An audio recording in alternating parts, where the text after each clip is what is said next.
Let's go. Let's go. Oh, Do you want to? sorry. I'll let you. Next one. I'm excited and I feel relaxed and I'm ready to party. Don't say sorry. You don't need to do that. You don't need to apologize. It's a fucked up female habit. You don't need to be sorry for anything ever. Can you guess what every woman's worst nightmare is? I don't have rage issues. I have nothing to prove to you. When I'm good, I'm very good. But when I'm bad, I'm better. I say when it comes to stardom and Lauren, there are no accidents. Hi, Karen Peterson. Hello and welcome to Citizen Dame, the podcast. I forgot what we were doing today. We're a podcast. We are the podcastiest of podcasts. I'm Karen Peterson, joined by Lauren Humphreys Brooks. Hello. Hello. How are you? I'm good. We're a very punk do-it-yourself podcast. Like, we are actually, like, right? Yeah. Oh, goodness. Oh, my gosh. Okay. I'm fine. Everything is fine. We're all fine. I just spilled like half a thing of sugar all over my apartment, but that's all right. That's all right. My dog's excited. I've tried to clean it up as much as possible. He will vacuum it for you. I mean, he will. Yeah, eventually. Mm-hmm. All right. So how are you doing, Lauren? I'm good. In general. I'm general, good. Life's good. I'm actually good. Had a brief break. I went upstate to see my parents and my aunt and uncle, actually, and we had like a thing for St. Patrick's Day. And it was nice to be up there. It was actually sunny, which was very exciting. Nice. And now I'm back in the city, and it's also actually sunny, which is even more exciting because I live here. So yeah, pretty good. How about you, Karen? Good. It's been good. I just finished up, or I am finishing up my spring break. I have to go back to work on Monday, which is so sad. But it's been nice. I didn't even really do much. I didn't go anywhere. It's just been nice to be off and getting some time to just relax, get to a couple of projects around my house, stuff like that. So yeah, it's been a good time. So let's talk about movies. Yes. So this month, we wanted to talk about Penelope Spheeris, who is obviously a filmmaker I think obviously a filmmaker that we really like. We're very excited about next week's episode. We'll talk about that later. Last time we discussed the first in her trilogy, The Decline of Western Civilization, which was a documentary about the punk movement at the cusp of the 1980s. And now we're talking about her first narrative feature, which is Suburbia. And this film came out in 1983, and it was filmed around Los Angeles's suburban areas. And it's about these punk kids are all runaways for various reasons that are kind of crashing at this one house, this abandoned house in an abandoned neighborhood, and causing a lot of chaos. And of course, the grown-ups don't like this, but they don't want to do anything to help the kids either. So, yeah. So let's talk about Suburbia. Overall, before we get into specifics, what are your general thoughts on this movie? Was this your first time seeing it? This is my second time seeing it. So I saw this. I think that there was actually like a collection on Criterion last year that was like this and the Decline of Western Civilization movies and maybe one or two others. And I watched this because I liked Decline of Western Civilization. I wanted to see more of it. I really like this film. It's produced by Roger Corman, and there are definite like exploitation elements kind of folded into all of it. And so it feels very much like, it's following some of the templates of films like Rebel Without a Cause, all of those teenagers in trouble kind of films from the 1950s and 60s. But what I really like about this is that it kind of continues a conversation that has started in Decline of Western Civilization about a sort of non-judgmental but approach to these kids, like really representing their lives and their lifestyle and the way in which America has failed, not just them, but has failed like the American people. And I like the fact that there's a lot of, there's a lot of anarchy and there's a lot of like, just fucked up shit going on in this movie. But there's also this undercurrent of like humanity and of these kids really trying to create a world for themselves after they've been essentially ignored or abandoned by the wider adult world. And they are represented as kids. These are teenagers.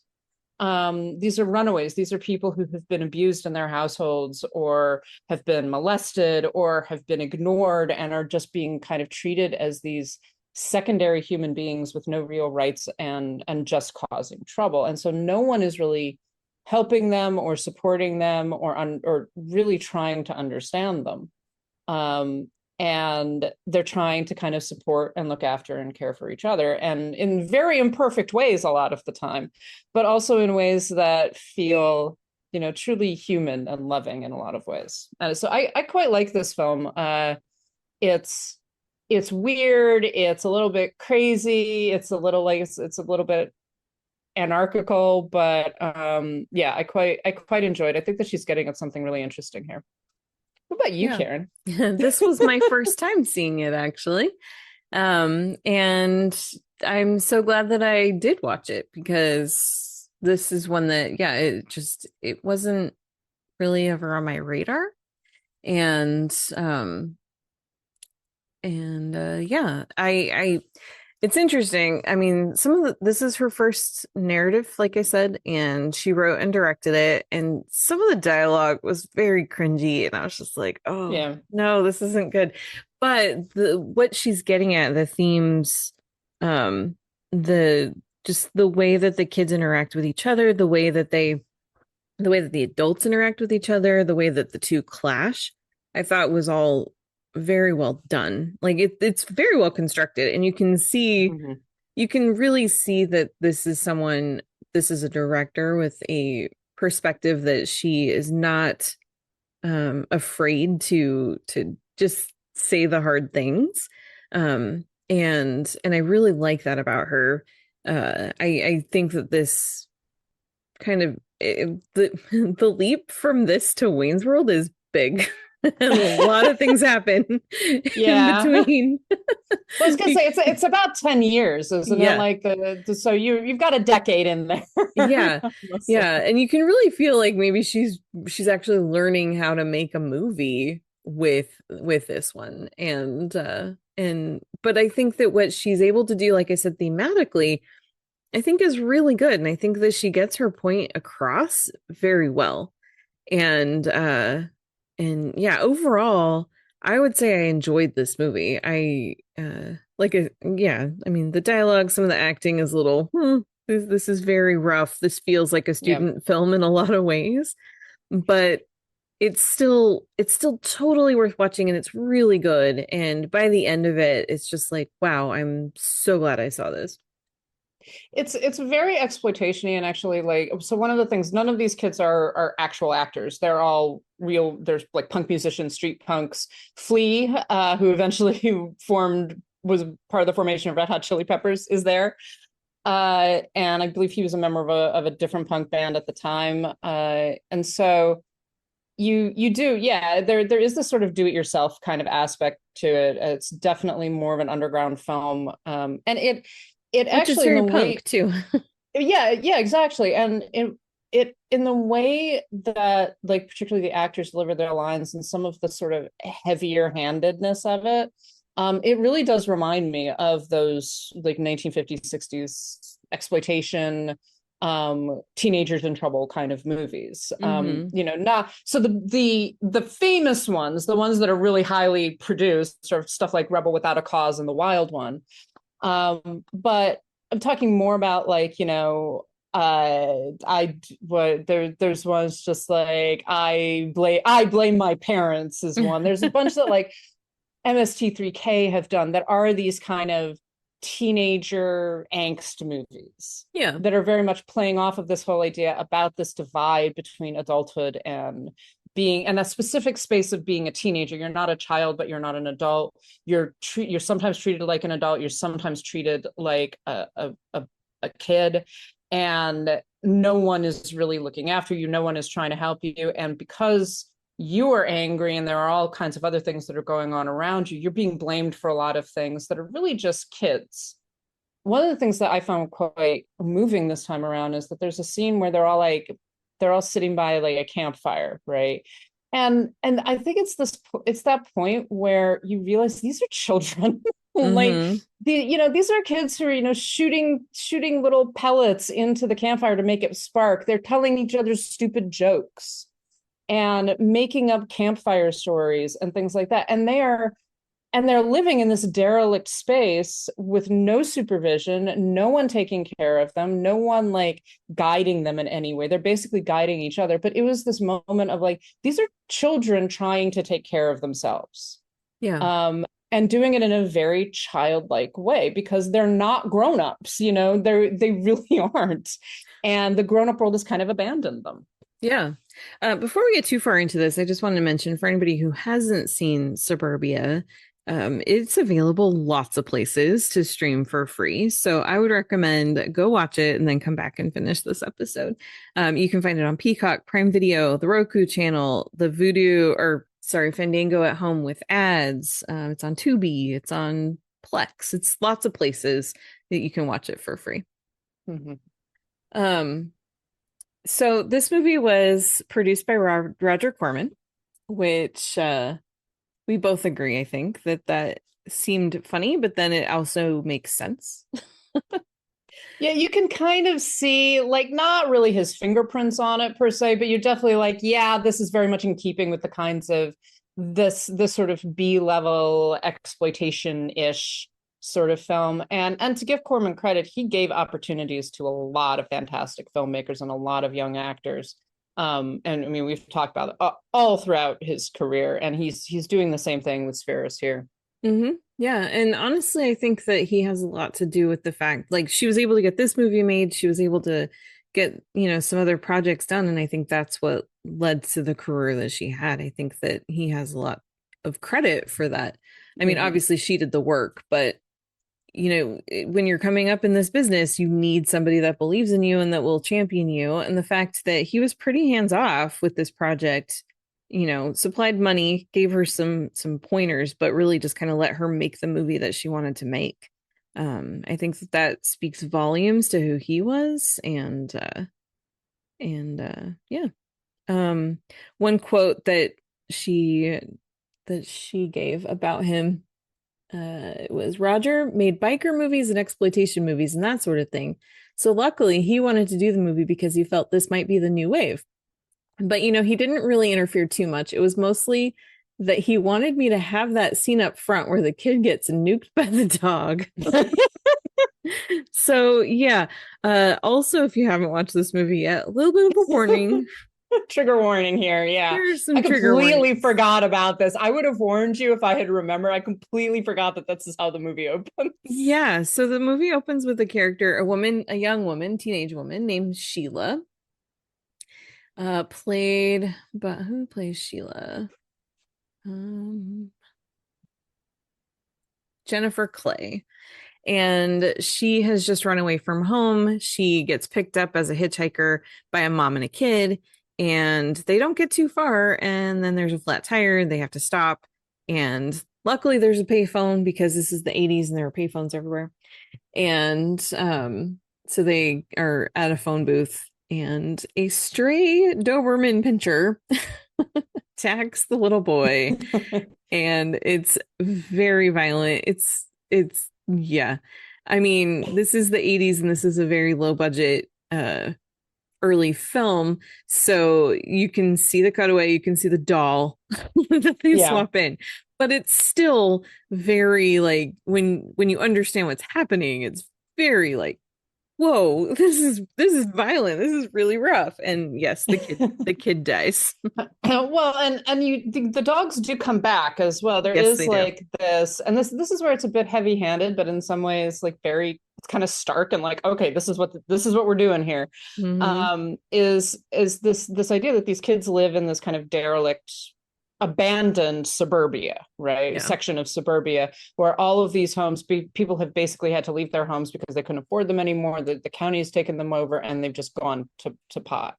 And all of these dogs are also living there, these stray animals. Because people left their dogs when they were forced to move. Yeah, because people abandon their animals. So you've got this like very clear comparison between these kids, these teenagers, and these abandoned dogs who become violent, who become like they run in packs, they become these like they're kind of taking care of themselves and they're looking after themselves. You've got one kid who's actually like trying to train two of them because he's trying to take care of them. He's like, you can't, don't you dare, at one point he says, don't you dare shoot my dogs. But there is this like affinity that is obviously being developed between these kids and these dogs, and particularly in one sequence we've got two adults who are driving around just shooting the animals. And again, it's that kind of attitude that a lot of the adults have, which is that these kids are out of control. They should basically they should just be shot. Yeah. They're not, they're not really a real part of society. And of course, the reason why these kids are out of control and kind of running in packs, as it were, is that they've been abandoned by everybody. Yeah. Yeah. Well, and that's what we learn pretty quickly, because after Sheila's experience, then we go to another family, another home. This one is a kid named Evan, whose mom is an alcoholic and she's abusive, and he ends up running away. And this kid like from the outside, anybody who doesn't know this family would probably think they've got things together, because he seems, he's got a polo shirt and he just seems like a kid that's being raised in a quote unquote proper home, and and he ends up kind of at a punk concert and meets some people. He can't go home because his mom is just so horrible, and he ends up just falling in with this group. What's TR? The TR, I think it's the Rebels. No, is it the Rejects? The Rejects. Yeah. Rejects. Yeah, and that's kind of their thing. This group has made their own family of kids that have been either kicked out of their homes or can't, like, for whatever reason they can't go home. And we start learning more about them. Some like one, the girl that we met in the beginning, her father was abusing her, and then Flea's character later on, he talks about his story, and he can't go home because his parents are drug addicts and he's not allowed to go back home, and he's just been in foster care and in and out of that. And so all of these kids have these just horrible things going on in their lives, but they're all supposed to be from, this picture perfect society that has, supposedly is what suburbia is. The idea of suburbia is this blending of this sort of, you move out of the city into these neighborhoods that are supposed to be sort of a utopia, and very much is not that. Yeah, there's a line that that the lead Evan is reading from his mother's diary from I think it's like 1969 or something like that. And she's talking about how excited she is in her diary. She's talking about how excited she is to move to suburbia because it's this combination of suburban and utopia, right? It's like, oh, it's all pristine houses and lawns, and it's gorgeous and it's perfect. It's a great place to raise a child, etc. And of course, so much of this film is basically about like that loss, the loss of that dream, and it has, I think, a degree of sympathy with the adults as well, because the adults have lost a lot. The two kind of main antagonists, who are these guys who basically just want to eradicate these kids, right? But it comes out that like they've lost their jobs. They were working for GM, and they worked for GM for like 15 years. They've lost their jobs. They don't have anything to do, right? And so they're still sort of clinging to this ideal of the suburban world that they can no longer even really afford. They're selling off their lives essentially. And so you've got this, like, it is kind of a story of the decline of Western civilization, the breakdown of this dreamlike world, American world, that maybe never really existed, but people were promised, and that they're now losing for no reason other than like the jobs are moving away because of Reaganomics. Like all kinds of things. And these are these people that are just being abandoned, and that don't have all of those nice and shiny things that they have been promised their entire lives. Yeah. I grew up on a cul-de-sac in in very much a suburban town. It was a very small town at the time. Now it's much bigger. It just keeps expanding, but um it's interesting. My parents got divorced when I was in fourth grade, and in my fourth grade class, I think half of the kids' parents were divorced. And divorce isn't necessarily um a bad thing. Sometimes it's a very good thing for people, but I think more of what that was is it was showing, like, it was this breakdown of the nuclear family. It was this, this falling apart of that American dream ideal of mom and dad and 2.5 kids and this perfect family house with a dog. And that, I mean, I saw that in my own life falling apart. And I think I was in fourth grade in like 1986, 85, 86. So it was right around this time, just a little bit after this movie would have come out. But this was, like I never got into the punk scene, and ran away from home. But definitely this is the kind of thing that I could see what she's talking about. I could see that happening. I mean, back during the housing crisis, when the subprime mortgage thing fell out in the early 2000s, I remember driving through my old neighborhood and just looking around. So many houses were for sale. People were trying to get out. And this neighborhood that had just, it was brand new. We moved into a brand new house in 1979.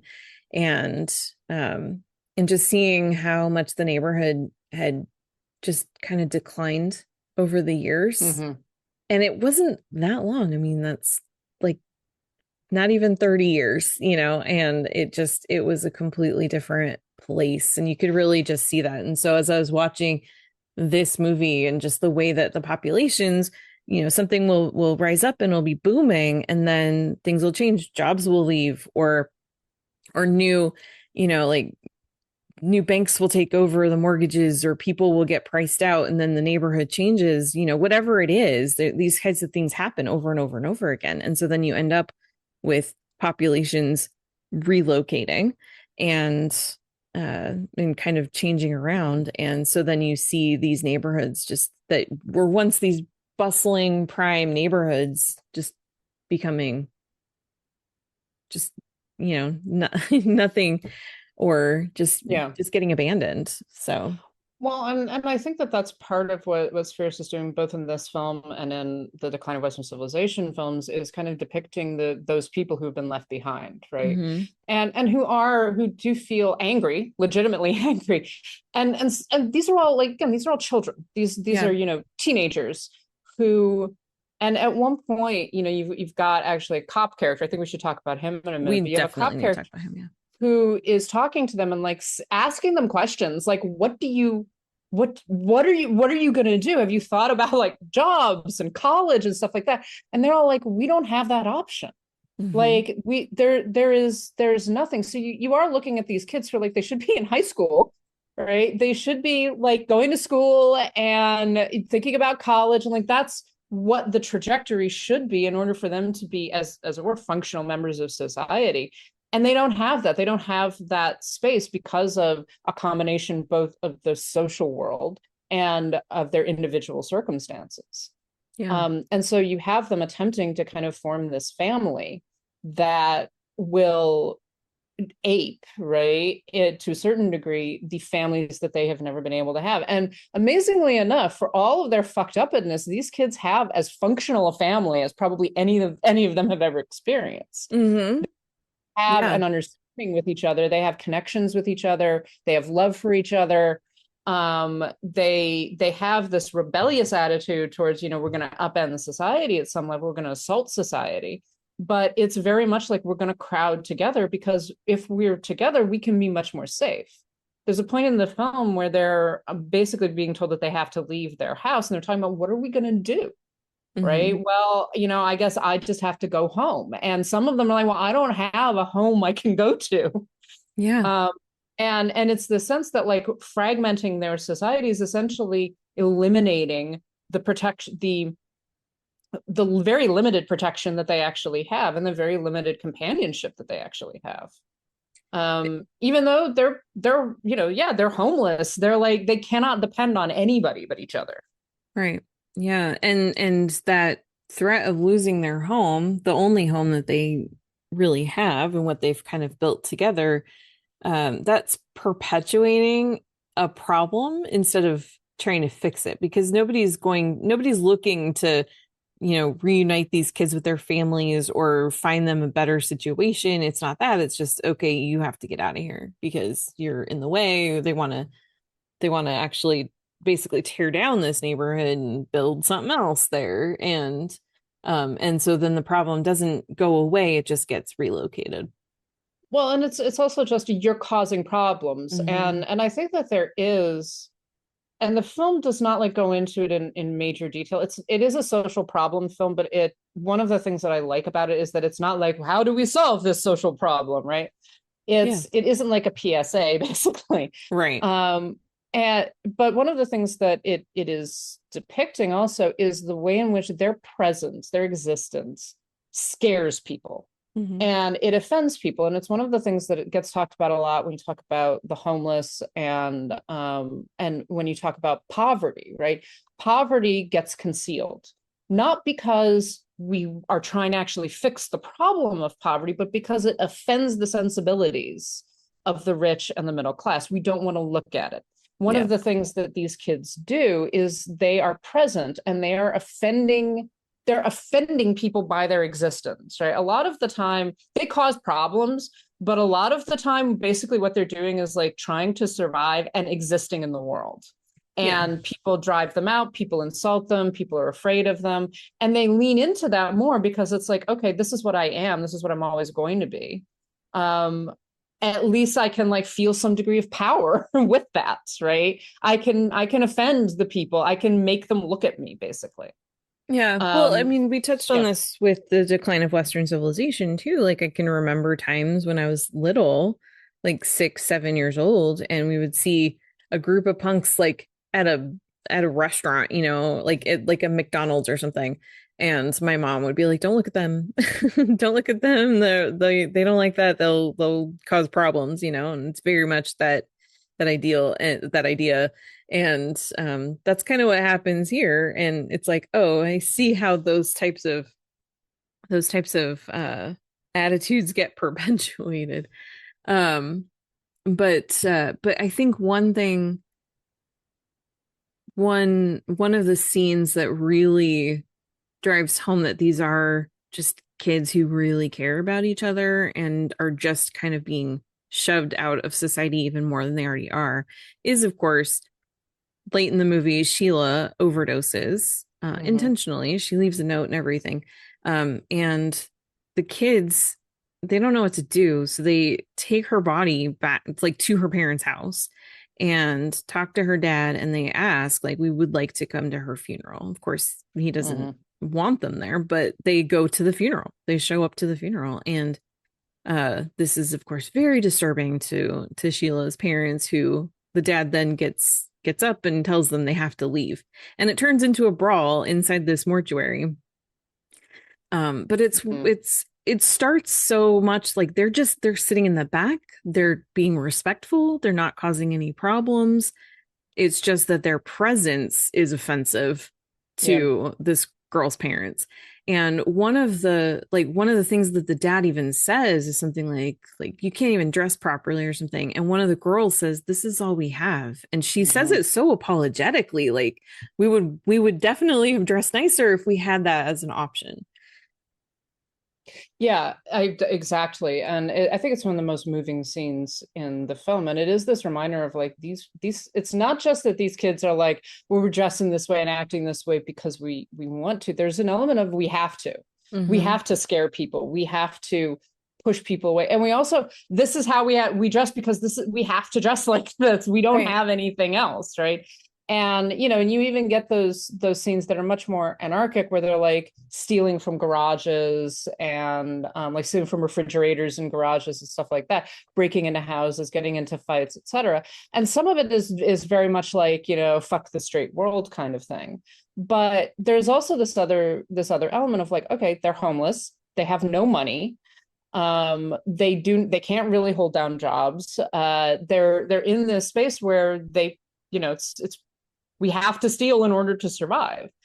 And they're doing it as kind of like a statement to a certain degree. They're literally robbing suburbia. They're robbing their parents and the people who like have all of these things, who have refrigerators in their garages, right? But at the same time, they're doing it because they need to survive, and this is how they do it. Yeah.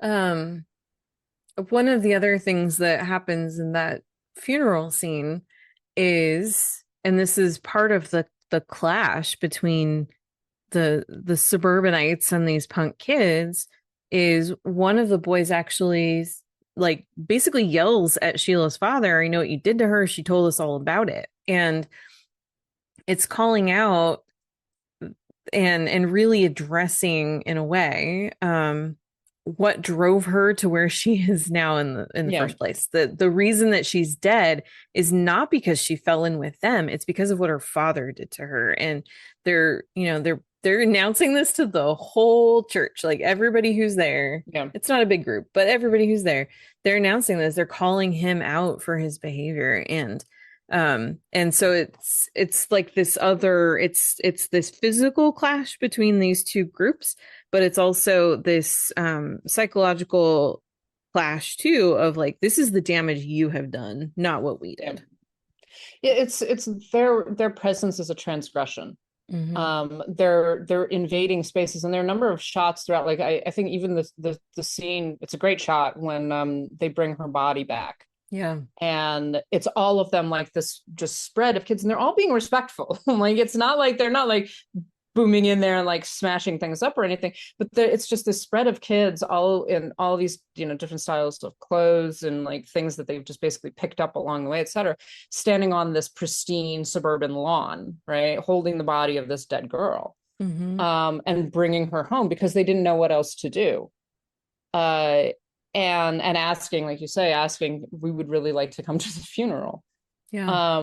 But it is this like that their existence is a transgression, and it's deliberately so. And I think that's something that you also get in the scenes, in like the punk rock scenes, where they're at concerts and they're sort of smashing each other up and bouncing off of each other, is that there is this like, our existence is already a threat. Just the fact of them existing is a threat. And being present and loud and visible is even more of a threat, because they're not doing what they should do. They're not being quiet. They're not being out in like the liminal spaces where nobody can see them. They are being seen.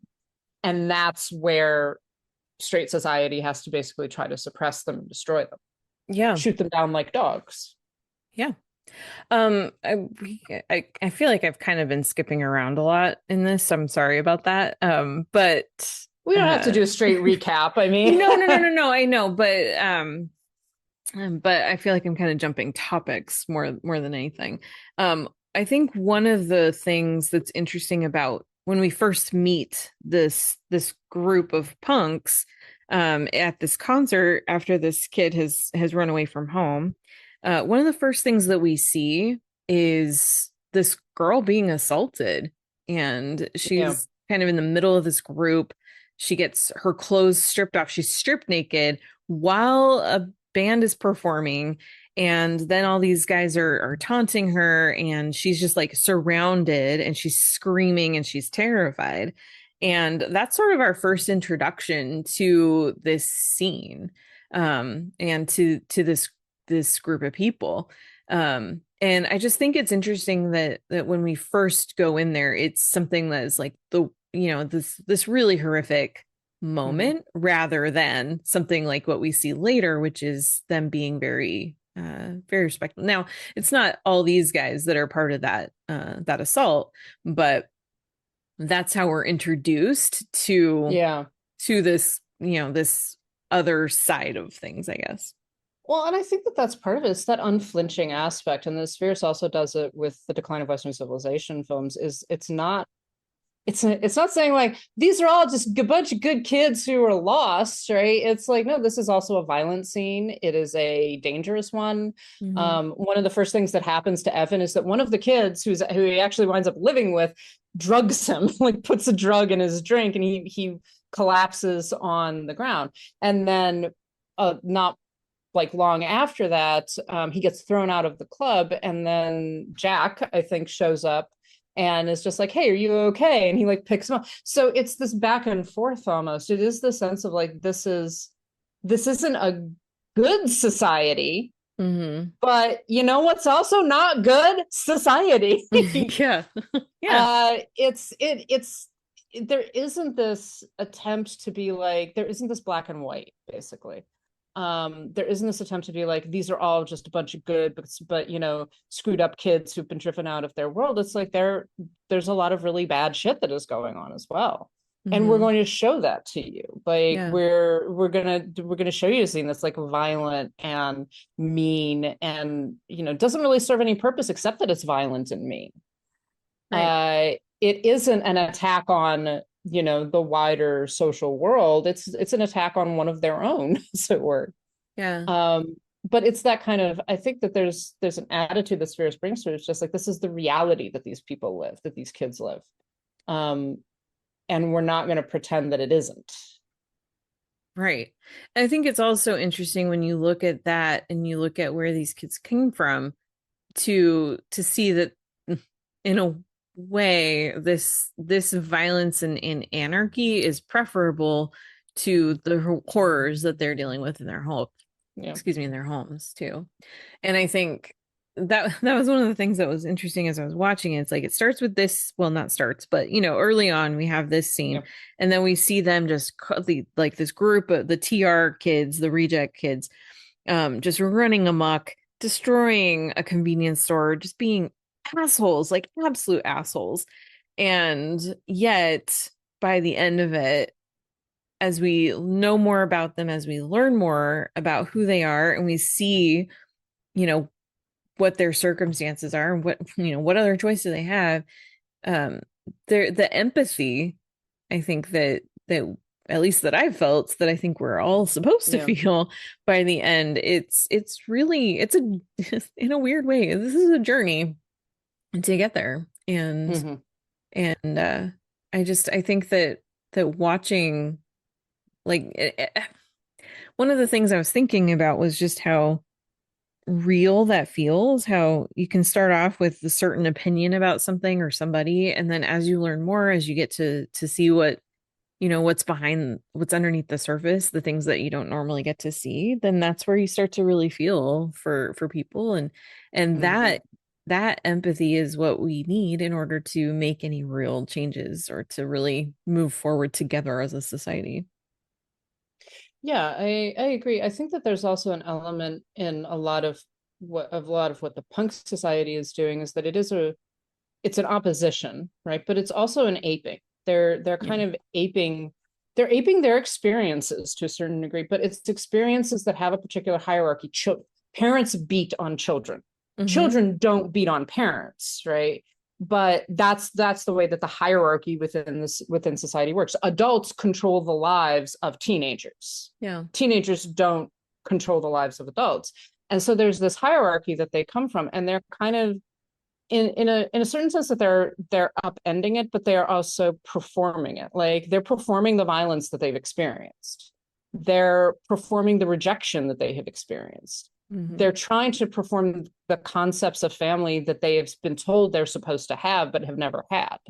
Yeah. And again, I think that the fact that the film continuously develops that these are not, I mean, there's the comparison to feral dogs, but there's also the fact that these are not adults, these are not animals, these are kids, literal children. Who at one point, you've got a group of them, like Sheila reads a bedtime story to them. Yeah. Right. And they're all just sitting there. They want to have that just calm comfortable experience of life that they're supposed to have. They're supposed to feel that safety within their own worlds, and they don't, right? And so they're performing the lack of safety that they don't have. Mm-hmm. Yeah, I think that it's very, I mean, I think if any film is really damning of society in the 1980s, it's this one. Yeah. Yeah, definitely. Well, it's interesting too. I mean, there's so many things about this that are interesting. There's a scene in the Elks Lodge with all these parents getting together to talk about what they're going to do about these kids, and it's the Citizens Against Crime. And that was such a big thing in the 80s. I remember what we had was something called Crime Busters, I think, something like that. And like we would have these meetings and it was just like at the school, you know, and like they would teach us how to report crimes and how to identify like bad people and stuff like that. And like this was such a thing in the 80s. McGruff the crime dog, you know, was a big character. And anyway, I was just in the neighborhood watch programs and things, and it's not that crime wasn't present, it's just the overreaction to crime in the 80s and the way that it was it sort of this, you know, deputizing private citizens to deal with it, I think is even part of why we have some of the problems that we have lingering today. Well, and we still have it in a slightly different way, but it's still, again, that attitude of like there's this attitude of us versus them, right? Those people, those teenagers, those dangers to society. And what the film is pointing out is that they are your children, right? They're not, and you created them. You created this, you created the world that they exist in. And the reason why they're behaving as they do is because of the world that you've created and because of how you have treated them. And that's part of the point of all of this, is that these are not some questionable, monstrous them, right? They are the children that you have left behind and that you have abandoned. Yeah, exactly. You are responsible for them at some level. But why don't we talk about the presence of the cops? Because I think the cops play a really interesting role in this film. Yeah. So the main one that we meet is Bill Renard, who's I don't know if he's LAPD, probably LA sheriff or something. Anyway, well, I guess if it's officer, it'd be PD. Anyway, it turns out that he's the stepfather of one of these kids, kind of the leader of the group, Jack. He obviously seems to care about these kids. Like, I wanted to know more about what Jack's home life really was like and why he felt the need to rebel against it, because he actually seems to have a parent who cares about him and is trying to help, you know. Yeah, and at one point his stepfather even says, you know, like, we would love for you to come home, right? He says your mother would really love to see you. Yeah. There are a bunch of question marks, I think, around Jack, because one of the things that the way that we're first introduced to him is through Jack saying, you know, my mother married a cop. And he says that's not the worst part. He's black. Yeah. Right. And so that you do get Spheeris again introducing those racism aspects into which are, as we talked about with Decline of Western Civilization, are a major part of the punk scene in different ways. There were also black punks and there was also left-wing punks. But one of the things I like in the introduction of that character when we actually meet him is that he isn't a like top stereotype. He's not he is trying. Yeah. Right. And at one point he even says, like, he goes to Jack, he's just like, I need to talk to you. I need to talk to all of you. And he does actually try to talk to them. And the problem that he has is that he doesn't have a solution. Right. He wants for there to be a solution. And you get that in the performance, you get that in the things that he says to them. And he's like, you know, you're going to have to leave this place because otherwise they're going to come in and they're going to make you leave and people are going to get killed. Right. And he is coming from a place of like, I am telling you what is happening, right? And I want to help you. But he also there is no solution for them. And you get the kids saying like, I can't go home, literally cannot go home. I don't have one. Yeah. If I go back to my parents, they're going to beat me, they're going to assault me, like all of these things. And he doesn't have an answer to that. Right. But what I like about him so much is that he at least, even without answers, because there aren't easy answers, he cares, and he's trying to, he kind of inserts himself into the middle of this brewing war, this culture clash, this, whatever it is. Because like he talks to these two men, the ones that are kind of leading the crime buster people, and he tries to diffuse the situation every chance that he gets, and he tries to humanize these kids to the grown-ups who want to take them down, and he wants to help figure out a solution for the kids. He's kind of powerless to do it, but the fact that he's there and that he cares, I think is, I think he's a representation of a lot of people who care but can't really fix the problem. Well, that's part of the problem, because the problem is social. The problem is cultural. It isn't something that a single individual can fix, and it's not something that the social services can really fix. Right. And that's part of the point. You've got these kids who are like, the one kid who's in a foster system, right? And he's like, okay, well, that means he should be taken care of, but he's not. It's a better life for him to live on the street in this derelict house with these other punks than it is for him to be within that system. Yeah. You've got Jack, who can go home, right? He has a home that he can go to and probably would actually be taken care of, but a lot of them don't. Or if they do go home, they are going back to abusive and dangerous situations. And there isn't an answer. Yeah. And I do think it's good, because you've also got his partner, Bill's partner, who is a white cop, and whose basic attitude is like, I think that they should just all be shot. And he's like, well, that's not what we do. Right. That's not what we're gonna do here. But yeah, so the attitude is like there is no answer for them, and in a lot of ways it's a very despairing film in some ways, because it's like, okay, how do we fix this? Dunno. Yeah.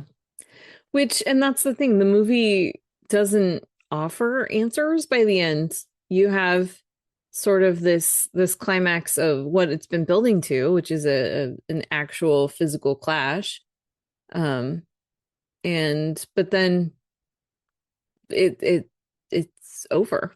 It ends with a tragedy. One of the kids gets killed, but it doesn't, nothing is resolved, nothing is better at the end. It's just sad. Yeah. Then she went on and made Wayne's World. Yeah. But I do think this is one of the reasons why I think it's such a worthwhile film, because it's not a documentary, but it feels like it is an extension of a documentary. And I think I said this last week as well, I really, really suggest people watching the third film in the Decline of Western Civilization films, which is a little bit later. I think it's the 90s. But it's specifically focusing on the gutter punk lifestyle, like homeless kids, right? And it's very much, in a lot of ways, it feels very much like a companion piece to Suburbia, or an extension of Suburbia, because it is looking at the reality of how these kids are living, and the way in which they have been left behind and abandoned and treated as, if they're treated at all, they're treated as dangers to society who should be eradicated, not actual people, which is what they are. Yeah. I don't know. It's a very empathetic film, amazingly enough. It is. Yeah. It's very good. I really liked it. I'm so glad we decided to talk about this one, because I probably wouldn't have watched it otherwise. And I am very glad that I did. Good. Any final thoughts on Suburbia? No, it's good, and like I say, it's interesting that this is the same director that makes like Wayne's World and the Beverly Hillbillies. She's an interesting filmmaker, honestly. Like she's done a lot of very like fascinating things, Yeah. and has again, I think, a very empathetic approach to the work that she does. Hmm. Yeah. I don't know. For myself, it's interesting because, I was very much a child of the 80s. I was born in the late 70s. My elementary school years and junior high was in the 80s. And it's interesting to go now as an adult and watch films that came out in that time that are commenting on that Mhm. time and sort of in a weird way recontextualizing my childhood. And it's really, I don't know, it's been an interesting experience. I've also been watching a lot of movies from 1980 for another podcast that I'm doing. And yeah, just looking back on it and going, wow, life is so like you when you're a child, you're hopefully shielded from a lot of the things that are happening in the world, but then as an adult, when you go back and actually learn more about it, it's Mhm. not always a happy experience. You see those edges that maybe you Yeah. didn't get to see, right? Yep. Or that you were protected from, depending upon where you lived, what your situation was, etc. And also just even like this is why I'll be interested in a more kind of positive way, be interested to see Wayne's World again. Mm-hmm. Because I grew up on Wayne's World. Wayne's World, I think I was 6 or 7 when it came out, and I remember we watched it like when it came out on video. So I was about 7 or 8, I think, when I actually saw Wayne's World. It was a huge part of my childhood, like weirdly so in some ways. Way too young to have seen this movie, but at the same time, it was one of my favorite films. Like, I loved this movie. I loved the music. I played the soundtrack over and over and over again. We will talk about this next week, I'm sure. But Yes. I'd be really interested to watch it now. I've seen it a couple of times as an older person, not as a child, right? But it's been a long time, and I would be interested to watch it now as like a full grown adult. And to really think about the fact that 7, 8-year-old me was experiencing this, and how I understood it and processed it, and how it kind of formed me, I guess. Yeah. Yeah, I think it's going to be, and that's probably a much more positive thing. Wayne's World is a good comedy. Like it isn't like, let me show you the dark side of suburbia. Exactly. but it's that formulation of like when you get to be an adult and you get to go back and experience certain things that either you didn't see from in the same way, or you didn't see at all, that was like actually still a part of your childhood. Mm-hmm. And you're like, oh, makes sense now. I Yeah. get it. Yeah. So that'll be next week. Come back for that. But yeah, I'm I think really looking forward to it, Karen. yeah, I am too. It's gonna be fun. We've been wanting to talk about it for a long time. So Yeah. yeah. So I think that's gonna wrap things up for this week though. And we would like to thank you all for listening. Thank you especially to our patrons who help keep the show going and keep it ad-free. They are Abby, Audra, Brian, Connor, Estefania, Ferdinand, Heather, James, Judy, Carriata, Matt, Michelle, Monty, Nanina, Noel, Robert, Steve, and Sharon. If you would like to join them and become a patron too, you can go to patreon.com/citizendame and sign up. And you get episodes early. We currently have our new bonus series going, which is going through the Alfred Hitchcock Presents episodes that were directed by Alfred Hitchcock. It's a lot of fun. We also have other bonus series too. We did our Flag Means Death a few months ago, so that whole series is available as well. And if you don't want to subscribe, but you want to just help us out a little bit, you can go to our Ko-Fi, ko-fi.com/citizendame. And then, of course, there's other ways to follow us and see what we're up to. We have our website, citizendamepod.com. And you can email us if you want to contact us, citizendamepod@gmail.com. And you can find us on social media. On Instagram and Blue Sky, we are at Citizen Dame Pod. And on Letterboxd, we are at Citizen Dame. And you can find us individually. Lauren, where are you? I am on Instagram and Letterboxd. I had to think there for a minute. At LH Business.